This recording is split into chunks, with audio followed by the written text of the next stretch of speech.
Right, filming. So, you're running for Red Deer-Mountainview. Why are you running to be the member from Red Deer-Mountainview? Well, I've been interested in politics since I was very young, and I was doing my research prior to the election, and I saw the Pirate Party, and I thought this is perfect, so I ran. Now, proportional representation has become an increasingly important issue in this election. What is your position on proportional representation and why? We think it's essential. We would like to see a transition towards a more representative system so that everyone's voice is heard. We have the requirement, though, that any system that we would move to would have to make sure that rural and urban people are represented, and that it wouldn't give too much power to the bigger parties.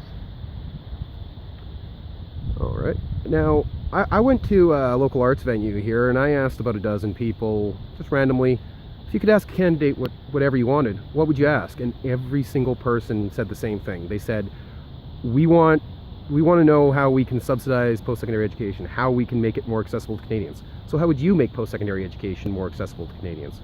Well, first off the bat, we want to abolish tuitions. So, I think we have that covered. We would like to see it more available to people of all ages. We would also like to see distance education being encouraged. All right. Now, another increasing issue during this election has been the Trans-Pacific Partnership, something that's been increasingly talked about since the anniversary of NAFTA on January 31st, 2014. That actually had a protest in this very park. Now, under the intellectual properties chapter, a very important thing to your party, it allows generic drug patents to be carried on indefinitely, and for the first time allows surgical procedures to be patented.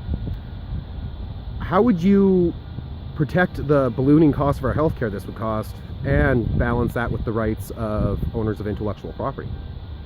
Well, first off, I'd just like to say that we're strongly opposed to TPP, as it appears to be. That we see that the added intellectual property laws are a step backwards.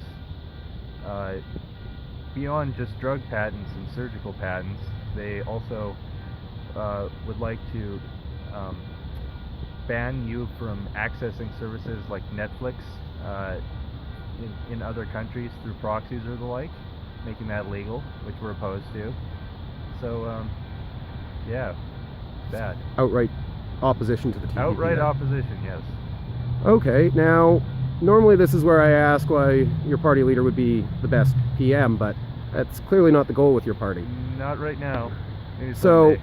I'd actually like to ask something a little more specific to your party. You guys have been talking about MINCOME, or Basic Income Guarantee. Yes. Can you tell us a little more about what that is and how that will help our economy?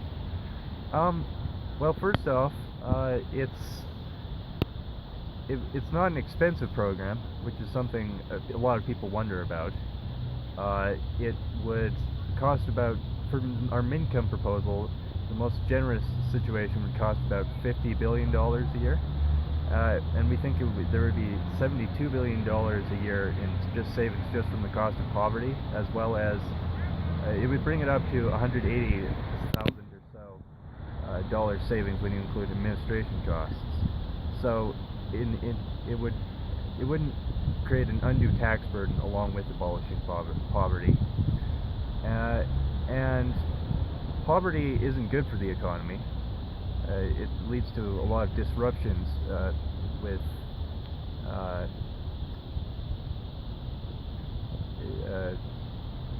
people's ability to contribute. So, yes, it would help. It would actually help. It's not what it seems, is what you're saying. It might seem like an odd idea to give handouts in that way to people at first. But and it's been tried in Dauphin, Manitoba in the 1970s as well. So and it was successful. It worked. There was a 3% reduction, I believe, in labor output, and that was mostly among teenagers and young mothers. Fantastic. Thank you very much. You're welcome.